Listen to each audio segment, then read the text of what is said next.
اگر انسان کوشش کرے تو کیا یہ تقدیر کے پروسیس کا حصہ ہوگی؟ جو کوشش ہے وہ تو اللہ کے حوالے سے ہی ہو، یعنی جو بھی شخص کوشش کر رہا ہے، کوشش کرنے کا جذبہ اللہ کی مہربانی ہے۔ مثلا چوائس کا دسترخوان آپ کے لیے فکس ہو چکا ہے، آپ اس چیز کو چوائس نہیں کر سکتے جو آپ نے دیکھی نہیں ہے۔ آپ 15 آدمیوں میں سے ایک دوست بنا لیں، یہ لوگ آپ کے دیکھے ہوئے ہیں، اور جو اچھا دوست ہے وہ ہو سکتا ہے کہ افغانستان میں ہو، یا آپ کو پتہ نہ ہو کہ وہ کہاں رہتا ہے، چونکہ وہ دوست آپ نے دیکھا ہوا نہیں، آپ اس چوائس سے محروم ہیں۔ تو پیدا ہوتے ہی آپ کی ڈیسٹینی جو ہے وہ پابند ہو گئی تھی، وہ کچھ تو آپ نے دیکھا ہی نہیں ہے۔ دنیا میں آپ آزاد پیدا ہوئے، لیکن آپ کو معلوم ہی نہیں کہ دنیا میں کتنی چیزیں ہیں جن کی آپ کے پیدا ہوتے ہی آزادی ختم ہو گئی۔ تو یہ انسان جو ہے آخر ایک راستے کا مسافر ہو جاتا ہے۔ اگر سفر نہ کیا جائے تو امکانات بڑے ہوتے ہیں، اور جب سفر کرنے لگو تو ایک ہی راستہ رہ جاتا ہے، بس یہ مجبوری ہے۔ مثلا بے شمار سڑکیں جاتی ہیں اس کے گھر کو، دوست کے گھر کو، جب آپ چل پڑے تو ایک ہی سڑک ملے گی، بس اتنی سی کہانی ہے۔ تو امکانات آپ کی آزادیاں ہیں، اور ایک سڑک کا سفر جو ہے اس کو آپ مجبوری کہہ لیں، تقدیر کہہ لیں، بس آپ کا یہ حاصل ہوتا ہے۔ اب آپ کا کھانے کا پروگرام کسی بھی شکل میں ہو سکتا ہے، کسی بھی واقعے میں ہو سکتا ہے کہ کیا کھاؤ گے، جو مرضی پکاؤ، آج یہ پکاؤ وہ پکاؤ، مگر آپ نے جو کھایا وہ مقدر تھا، اس لیے مقدر کو بڑی خوشی سے قبول کرو، جھگڑا نہ کرو، اس کے ساتھ صلح سے رہو۔ تقدیر اگر بدل جائے تو بے شک بدل جائے، مگر جو ملا پھر وہی مقدر تھا۔ تو نگاہ مرد مومن جو ہے وہ آپ کا مقدر ہے، اور پھر آنے والا آ جائے گا تقدیر بدلنے کے لیے۔ وہ کہے گا کہ کہاں سے آئے ہو؟ وہ کہتا ہے کہ میں تقدیر بدلنے کے لیے آیا ہوں۔ مولانا روم رحمت اللہ بیٹھے ہوئے بچوں کو پڑھا رہے تھے، فقہ، حدیث شریف، بہت ساری چیزیں پڑھا رہے تھے۔ ایک شخص پیدل چلتے چلتے کئی سال بڑی عرفانیات لے کر اور پورے عزم کے ساتھ تکمیل کرنے کے لیے، ساری تکمیل کرنے کے لیے مکمل شرف جو ہے سارے کا سارا وہ رومی رحمت اللہ کے لیے لے کے آ گیا۔ مولانا روم رحمت اللہ کی تقدیر دیکھو کیسی ہے کہ گھر میں بیٹھے ہوئے ہیں، اور تقدیر دینے والا کہیں دور سے چل کر آ رہا ہے، خدا جانے کہاں سے چلا آ رہا ہے، یہ دم ہما دم آ رہا ہے، اور پھر ایک واقعہ ہو گیا۔ اس سے پتہ چلتا ہے کہ مقدر کیسے بنتے ہیں۔ اس پہ کبھی غور کریں تو پھر آپ کو بات سمجھ آ جائے گی۔ میں نے پہلے بھی بتایا تھا کہ ایک معاشرہ جس میں برائی آ جائے تو وہ معاشرہ تباہ ہونے کے قابل ہوتا ہے۔ برائی والا تباہ ہو جاتا ہے نا۔ عرب کا معاشرہ اسلام سے پہلے اتنا ہی برا تھا کہ تباہ ہونے کے قابل تھا، مگر اللہ کے مزاج میں ایسی بات آ گئی کہ اللہ نے حکم دیا کہ اس کو تباہ نہ کرو، بلکہ اس کو ریفارم کر دو۔ اب یہ مقدر بن رہا ہے، تباہ ہونے کے لیے وہ معاشرہ انتظار کر رہا ہے، اور تباہی کی بجائے اوپر سے ریفارمیشن، رحمت آ گئی ہے، بلکہ مکمل رحمت، رحمت عالم صلی اللہ علیہ وآلہ وسلم آ رہے ہیں۔ تو یہ اللہ کے کام ہے کہ جہاں تباہی کی ضرورت تھی وہاں پر اللہ تعالیٰ نے رحمتیں عطا فرما دی۔ تو یہ خاص واقعہ ہے تقدیر کو دیکھنے کے لیے اور تقدیر کو سمجھنے کے لیے۔ تو یہ بات دیکھو کہ پانی میں چراغ کہاں جلتا ہے، پھر سمجھ آئے گی کہ تقدیر کیا ہے۔ تقدیر یہ ہے کہ غریبی میں بادشاہی کیسے ہوتی ہے۔ تقدیر یہ بھی ہے کہ تضادات میں دیکھو کہ تقدیر کیسے چل رہی ہے۔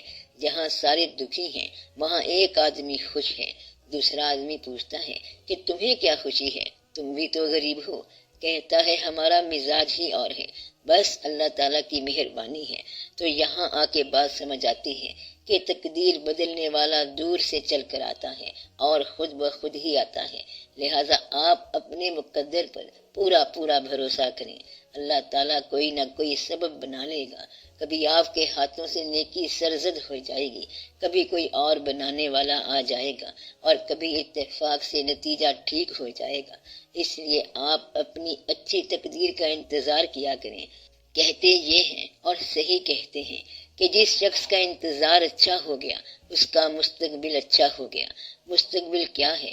تیرے انتظار کا چہرہ، اور یہ کہ تو انتظار کیا کر رہا ہے، اگر تو اندیشہ کر رہا ہے پھر تیرا مقدر خراب ہو جائے گا۔ اب انتظار کیا کر رہا ہے؟ کہتا ہے کہ میرا خیال ہے کوئی نہ کوئی اچھا واقعہ ہونے والا ہے، تو پھر اچھا ہی ہوگا۔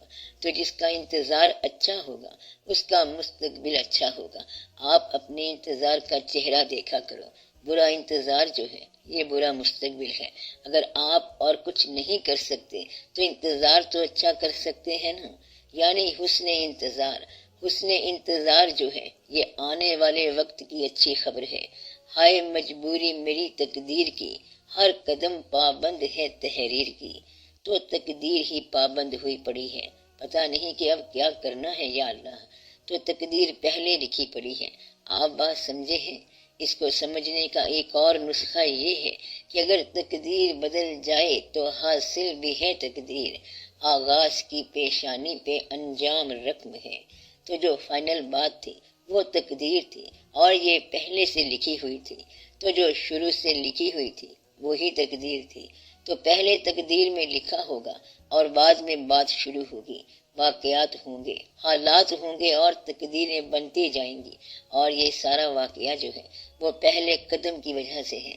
آپ کا پہلا قدم جو ہے یہ تقدیر کا قدم ہوتا ہے، پھر تقدیر آپ کو آہستہ آہستہ اس سمت میں لے جاتی ہے اور پھر اللہ کا فضل ہو جاتا ہے۔ مثلاً آپ سمجھتے ہیں کہ گدھ مردار کھاتا ہے، بہت برا کرتا ہے، لیکن یہ اس کا مزاج ہے۔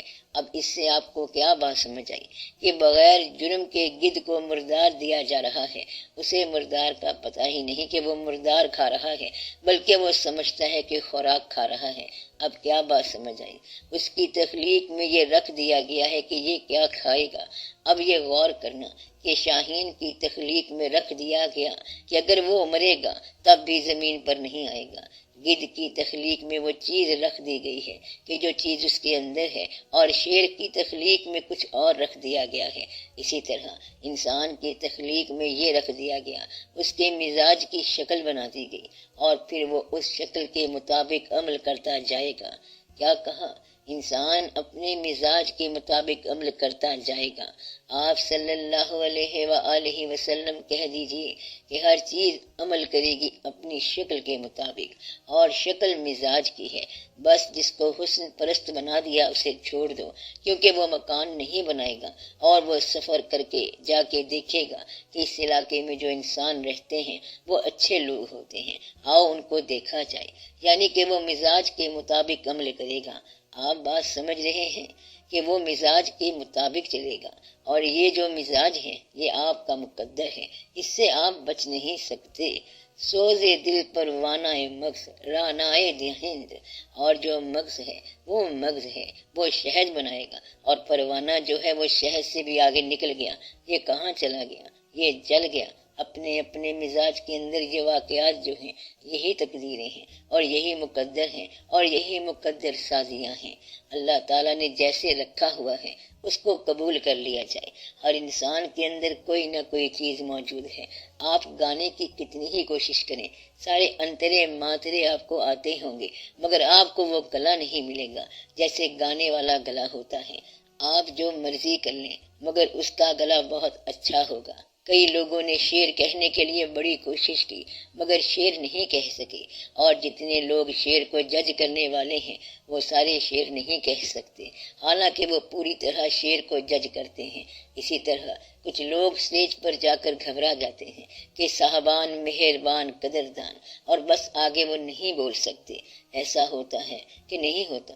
کچھ لوگوں کو بولنے کا شوق ہوتا ہے اور وہ بیٹھے بیٹھے تقریر کرتے جاتے ہیں۔ مسجد میں لوگ بیٹھے ہوں گے اور ایک بزرگ کھڑا ہو جائے گا اور کہے گا کہ دیکھو میری بات سن کے جاؤ۔ تو بولنے کا شوق بھی ایک مزاج ہے۔ اگر آپ اپنے مزاج کو پہچانیں تو تقدیر کا سوال حل ہو جائے گا۔ یہ دیکھنا ہے کہ آپ کا مزاج کیا ہے، آپ کی تخلیق کیا ہے اور آپ کی تشکیل کیا ہے۔ اللہ تعالیٰ نے ہر آدمی کا الگ الگ ٹیسٹ رکھ دیا ہے۔ ویسے تو گنتی کے ہی ہیں سارے ٹیسٹ، کل 10-12 ہی مزاج ہوتے ہیں لوگوں کے۔ اگر آپ غور کریں تو بات سمجھ میں آ جاتی ہے کہ کون کس کیٹیگری میں ہے، کس قسم کا ہے۔ کچھ لوگ ہوتے ہیں جو گھر سے باہر چلتے ہی رہتے ہیں، وہ مسافر ہوتے ہیں۔ کچھ لوگ ہمیشہ ہی ایک جگہ پر رہتے ہیں، مقیم رہتے ہیں، زمانہ اپنی جگہ سے ہل جائے مگر وہ نہیں ہلیں گے۔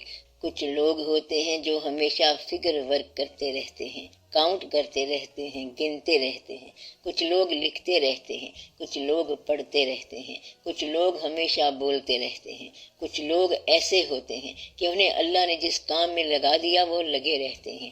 یہ اللہ کے کام ہے، میلہ اس کا لگایا ہوا ہے، بڑا عجیب میلہ ہے۔ کچھ لوگ ایسے ہوتے ہیں کہ دنیا بدل جائے مگر وہ نہیں بدلیں گے۔ جس کو آپ نے کہا کہ تم نہیں بدلے ہو تو وہ آپ کو کہے گا کہ تم بھی تو نہیں بدلے۔ سارے اپنے اپنے مزاج میں فکس ہیں۔ اللہ نے فرمایا ہے کہ ہر چیز اپنے مزاج میں رہن رکھ دی گئی ہے، ہر چیز گروی رکھ دی گئی ہے۔ اپنے مزاج سے آپ باہر نہیں نکل سکتے، یہ بڑا مشکل ہے۔ یہی مقدر ہے آپ کا، یہ مقدر ہے کہ آپ نے آنا ہے اور پھر کچھ عرصے کے بعد جانا ہے۔ اب آپ دعا کریں۔ پہلی دعا یہ ہے کہ اللہ تعالی ہمیں ہماری اپنی تقدیر پر راضی رکھے۔ جو کچھ اس نے ہمارے لیے تجویز اور تخلیق فرمایا ہے ہمیں اس میں خوشی عطا فرمائے۔ ہم سب قبول کرتے ہیں، ہم اپنے طور پر اسے پسند کرتے ہیں۔ یا اللہ تو نے ہمارا جو نصیب رکھا ہے وہ ہمیں منظور ہے، ہمیں ہماری زندگی کو بہتر بنانے کی توفیق عطا فرما، ہمیں لوگوں کی خدمت کی توفیق عطا فرما۔ یا رب العالمین، ملک اور قوم کی حالت پہ آپ ہی مہربانی فرما۔ اس وقت جو صاحبان مجلس بیٹھے ہیں ان کی زندگی میں جو مسئلے ہیں ان کی دعا کے لیے ہاتھ اٹھائیں، دعا کریں اپنے لیے اور سب کے لیے کہ یا رب العالمین کرم فرما، آمین یا رب العالمین۔ صلی اللہ تعالی علی خیر خلقہ و نور عرشہ افضل الانبیاء والمرسلین محمد وآلہ واصحابہ اجمعین، آمین برحمتک یا ارحم الراحمین۔